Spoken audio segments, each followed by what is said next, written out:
Hi guys ဒီနေ့ဗီဒီယိုလေးကတော့ခေတ်ရမောင်ပြကြရဲ့လက်ဆောင်လေးကိုဖောက်ပါမယ်။ဒါပတ်ဆိုင်ကလေးဖြစ်ပါတယ်။ချစ်ဖို့လည်းအရန်ကောက်တစ်ချက်ပါပါလည်းမသိပါဘူး။ဒါပေမဲ့အရန်လည်းလှပါတယ်။အမခလုတ်ကလေးရှိပါတယ်။ဖွင့်ဖို့အတွက်အဲ့ဒါလေးနိုင်တော့ပွင့်သွားမှာပေါ့နော်။ဖွင့်လိုက်တဲ့ချိန်မှာအရန်ကိုမချစ်ဖို့ကောင်းငွေဆောင်လက်ဆောင်လေးတွေ့ခဲ့ပါတယ်။ First ကတွေ့ခဲ့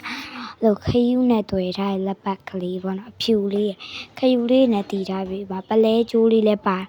အရန်လှပါတယ်အရန်လဲကြိုက်ပါတယ်ရှင်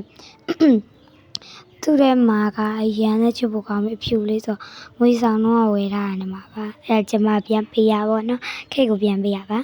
ဒါလေးကတော့ခယူးနဲ့တွေ့ထားသုံးပတ်တွဲလက်ပတ်ကလေးပဲဖြစ်ပါတယ်သူကတန်စပရိတ်နဲ့လုပ်ထားတာပေါ့နော်အဲ့တော့လာပါတယ်ဒါလေးကတော့ဝင်ကဆုကီချင်းလေးဖြစ်ပါတယ်အဲ့ရဲ့အပေါ်မှာအဲ့ဟာလေးပါတယ်ပေါ့နော်အဲ့ဒါဟိုတခြားဟာတွေလည်းချိတ်လို့ရပါသေးတယ်ပြီးတော့အထဲထဲမှာမီးလေးလည်းပါပါတယ်မီးလေးကလင်းပါတယ်ရှင်ဒီနေ့ဗီဒီယိုလေးလောက်ပါပဲ see you guys next week ဒီလောက်ပါပဲ